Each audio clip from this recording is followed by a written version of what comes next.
예, 반갑습니다. 금융정의연대 김득입니다. 금감원이 내린 결정에 대해서 저희들은 적극 환영합니다. 그러니까 처음부터 팔 수 없었던 상품, 존재할 수 없었던 상품을 NH투자증권이 확인하지 않고 팔았다는 내용들입니다. 공모매출 채권이 330개 자산운용사에 물어봤는데 폐쇄한 네 곳을 빼고는 아무도 이런 상품을 운영하지 않았고 앞으로도 할 계획이 없다라는 답을 받았다고 금감원은 밝혔습니다. NH투자증권이 이 상품을 판매할 때 자산운용사 다른 곳에만 크로스 체크를 했다 하더라도 이 상품에 대한 존재가 불가능한 것을 알 수 있었다, 저희들은 그렇게 보고 있습니다. 그 첫 번째 이유가 당시 정부 보증 공공기관채가 1.8 정도 내외의 수익이었습니다.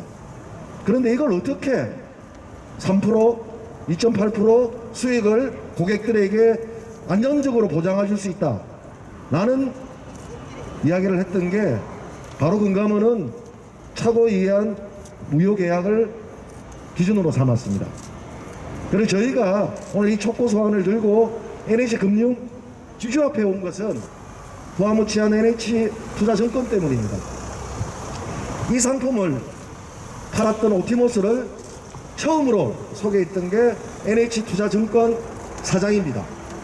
그리고 이걸 검토하고 도입을 한 거였습니다. 국정감사에서 사장이 인정했던 내용인데 자기는 강압적으로 하지 않았다라고 이야기를 하고 있지만 제일 먼저 오티머스사라는 회사를 소개했던 그 내용을 가지고 어느 밑에서 직원들이 이 상품에 대해서 제대로 알아봤겠냐 라고 저희들은 의심을 하고 있습니다.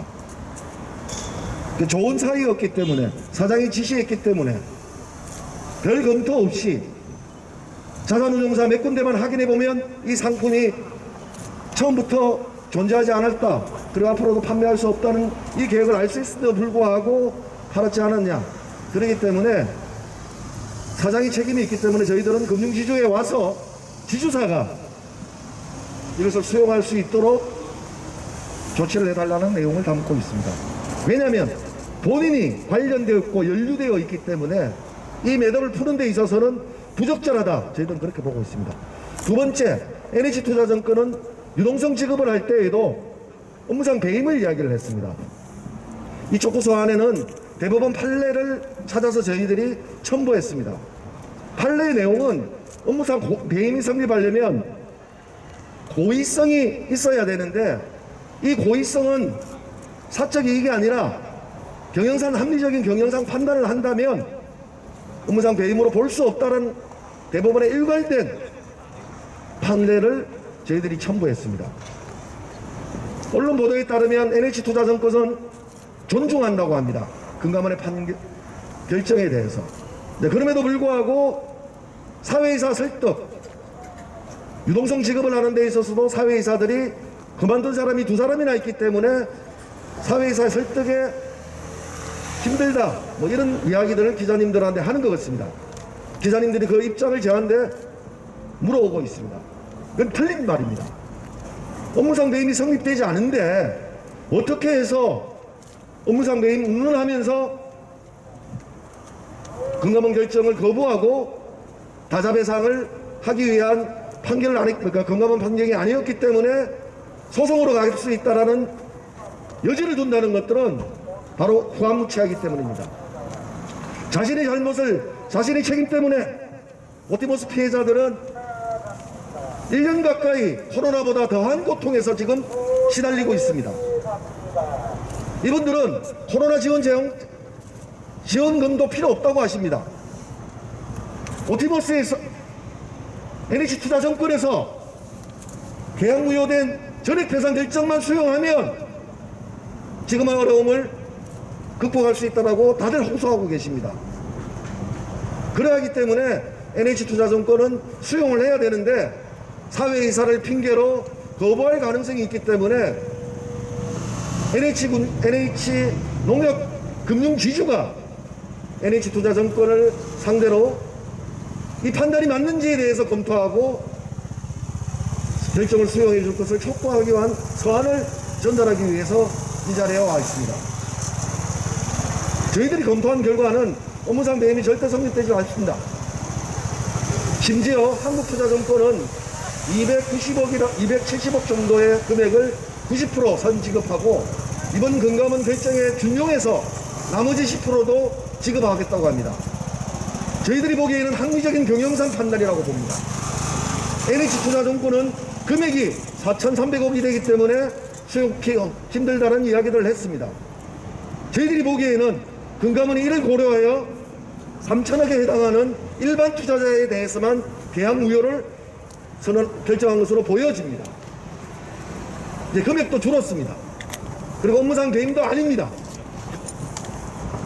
만약에 NH투자증권이 금감원 결정을 수용하지 않고 법원으로 소송을 끌고 간다면 두 가지 문제가 발생하게 됩니다. 첫 번째, NH투자증권이 그렇게 이야기하는 가자 배상 비율이 첫 번째 재판에서는 나오지가 않습니다. 왜냐하면 법원은 첫 번째 재판에서는 연대하여 배상하라는 판결이 나올 것입니다. 누구누구의 비율을 따지지 않습니다. 그리고 한 곳이 지급을 하게 되면 그 한 곳이 구상권 청구를 했을 때 그 다음에 비율을 정하게 됩니다. 이 말씀을 드리는 이유는 뭐냐면 NH투자증권이 어차피 2년이 될지 3년이 될지 모르겠지만 법원에서 연대배상 판결이 나오면 100% 지급하고 구상권을 청구해야 되는 예정된 길임에도 불구하고 그 책임을 고객에게 떠밀고 NH투자증권의 이미지는 안중에도 없이 간다는 것은 합리적인 경영상 판단이 아니라 사회이사들이 자신들이 있을 1%의 업무상 배임 때문에 기업 이미지와 주가 하락에는 안중에도 없다, 이 말씀을 드리는 겁니다. 저희들이 보기에는 업무상 배임 때문에 사회이사들이 결정을 하지 못한다면 사회이사 자격이 없습니다. 한국투자증권의 사회이사들은 업무상 배임을 없어서 이런 결정을 했겠습니까? NH투자증권은 한국투자증권은 금액이 작았기 때문에 할 수 있다고 이야기를 합니다. 업무상 배임에는 금액이 없습니다. 270억이 되든 3천억이 되든 동일하게 범죄가 성립됩니다. 이 말씀을 드리는 이유는 저희들이 업무상 배임으로 고발을 많이 해봤기 때문입니다. 정말 업무상 배임으로 처벌한 건이 단 한 건도 없습니다. 심지어 학교에 지급했던 은행법을 위반하고 지급했던 그 돈조차도 검찰은 불기소 처분을 하면서 불기소 유의장에 적었던 내용이 다름 아니라 자신의 사적 이익을 추구한 게 아니라 학교에 지원금으로 줬기 때문에 사회적 활동이다, 공적 활동으로 보고 불기소를 했습니다. 이 말씀을 드리는 이유는 NH투자증권의 업무상 배임 운운하는 것들은 새빨간 거짓말이라는 겁니다. 그럼에도 불구하고 그 고통을 피해자들에게 전가한다면 이 피해자들은 NH투자증권을 상대로 그리고 저희들도 불매운동을 할 겁니다. 그럼 여기서 오는 기업 이미지는 어떻게 됩니까?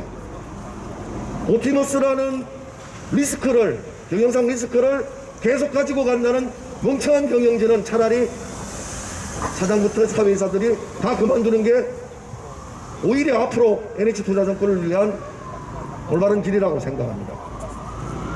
그렇기 때문에 이러한 내용을 저희들은 NH투자금융의 지주에 전달하고 지주회장은 NH투자증권을 부르든 아니면 저희들이 줬던 촉구사안을 법률상 검토를 해서 실제 업무상 배임의 강률이 얼만큼 있는지 검토해서 50% 미만이라면 당연히 지급을 해야 된다, 결정할 수 있도록 경영상 지시를 해야 된다, 저희들은 그렇게 보고 있습니다. 감사합니다. 네, 안녕하십니까. 참여연대 경제금융센터 신동환 간사입니다. 앞서 김들기 대표님께서 또 많은 얘기 해주셨고 뒤로도 명실련 그리고 피해자분들께서 또 여러 가지 구체적인 내용들을 해주실 거기 때문에 저는 판매사의 책임에 초점을 맞춰서 간단하게 발언을 하고자 합니다.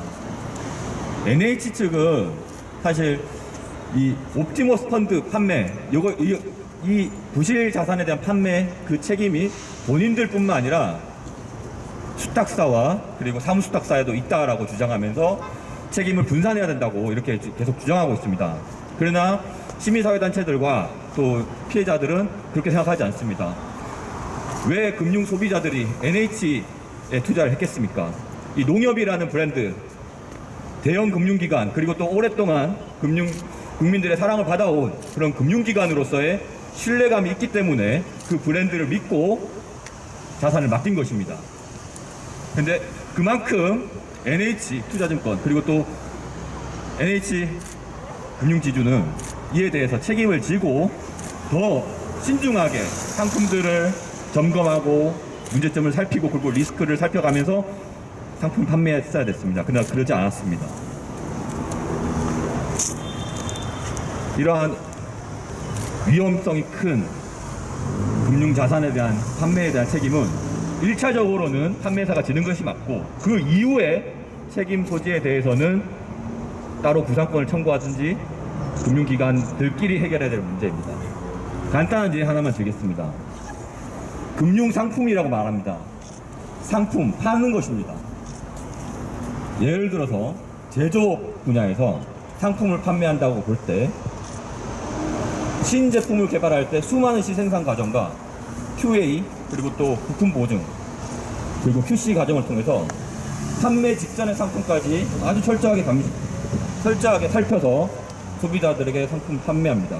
그리고 상품 판매에 대한 어떤 문제점이 발생했을 때 비록 부품 업체가 잘못된 부품을 납품했다고 해서 납품업체의 책임으로 미루지 않습니다. 왜냐하면은 소비자들은 그 상품을 판매한 사람에 대한 신뢰를 가지고 상품을 샀기 때문입니다. 이번 옵티머스 펀드 사건도 마찬가지입니다. NH투자증권이 옵티머스 펀드 여기서 투자하는 자산, 공공 매출 채권 이것이 실제 존재하는 상품인지 그리고 그만큼 수익률이 나는 상품인지를 확인했어야 됐지요. 운용사하고 수탁사가 제대로 된 정보를 주지 않았다고 합니다. 그러면 제대로 된 정보를 줄 때까지 끝까지 요구하고 만약에 그런 위험성들이 확인되지 않으면 판매되지 않는 게 원칙 아닙니까? 그리고 상품 판매 과정에서도 꾸준하게 이 투자 자산들이 위험으로 발생할 여지가 있는지 계속해서 상시적으로 감시하고 문제점이 있으면 즉각적으로 처리를 했어야 되는 거 아닙니까? 그런 과정 없이 지금 본인들의 책임이 100%가 아니다 라고 주장하는 것은 억세가 있다 이렇게 강조하고 싶습니다. 또 하나 저희가 금융지주회사 앞에 와 있는데요. 금융지주회사들은 금융계열사에 대해서 인사상, 경영상 막대한 권한을 가지고 있습니다. 그리고 금융계열사에서 나오는 리스크 그리고 또 이사회의 결과들을 보고받고 점검하는 책임을 가지고 있습니다. 그런데 금융지주회사들이 특히 NH농협도 마찬가지, NH농협금융지주도 마찬가지고 계열사의 문제에 대해서 현재까지 책임 있는 조치를 취하고 있다고 보기 어려운 것 같습니다. NH투자증권 그리고 또 NH금융지주 모두 판매사로서 금융소비자 보호를 위해서 책임 있는 그런 결단을 내려주시길 바라고 이번 피해 배상이야말로 NH투자증권이 그리고 NH금융지주 그리고 농협이 마지막으로 금융소비자와 국민들에게 금융기관으로서 신뢰성을 회복할 수 있는 마지막 기회라고 저희는 보고 이러한 부분들 자각해서 적극적인 조치 내려주시기 바랍니다. 이상입니다. 네, 반갑습니다. 경실련 정호철 간사입니다. 저는 오늘 크게 두 가지 포인트로 말씀드려 보겠습니다. 현재 배임과 관련돼서 농협이 처한 상황, 그리고 두 번째, 그렇다면 앞으로 농협이 어떻게 이 문제를 해결해야 되는지 말씀을 드리도록 하겠습니다. 첫 번째, NH이사회가 금강원 결정을 수용하는 것만이 오히려 배임의 책임으로부터 벗어나는 길임을 기억해야 합니다.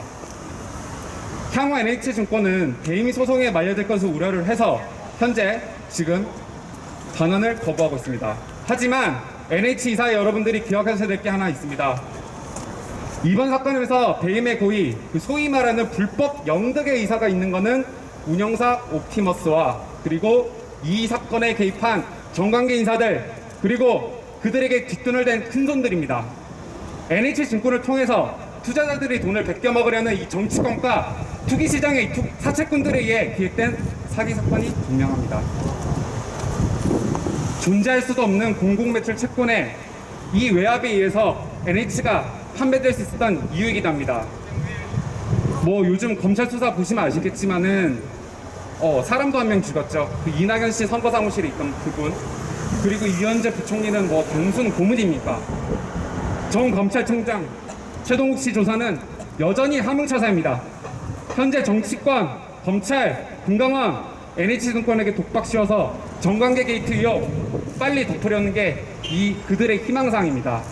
그간 정치권에서 관심 1도 없었던 금융소비자보호법 이 상호펀드 사건을 계기로 대동 단계에서 통과됐습니다. 묻지도 따지지도 않고 독박 씌우겠다는 속셈입니다. 그런데 이 와중에 NH 이사에서 눈치 없이 전액 반환 거부하고 피해자들이랑 소송전으로 가면 과연 나라님들이 좋아할까? 여러분 잘 생각해 보시기 바랍니다. 또한 금소법이 도입됐기 때문에 여러분들이 소송전으로 가도 승산은 1도 없습니다. 묻지도 따지지도 않고 여러분들이 전액 배상하셔야 됩니다. 제 의견은 그렇습니다. 이사회에서 금감원 결정을 수용치 않으면은 없는 죄까지 뒤집어 씌워서 오히려 배임의 책임을 묻게 될 것입니다. 이 점 명심하시기 바랍니다. 자, 그러면 어떻게 해야 될까? 피해자들 편에 서서 먼저 전액 반환하시고 기관들끼리 구상권 청구해서 다툼하시길 바랍니다. 무엇보다도 가장 중요한 점은 NH 이사회에서 그들이 어떤 선택을 하던 간에 반드시 고객은 버리면 안 됩니다. 결국 여러분들에게는 답이 없다는 점 때문입니다.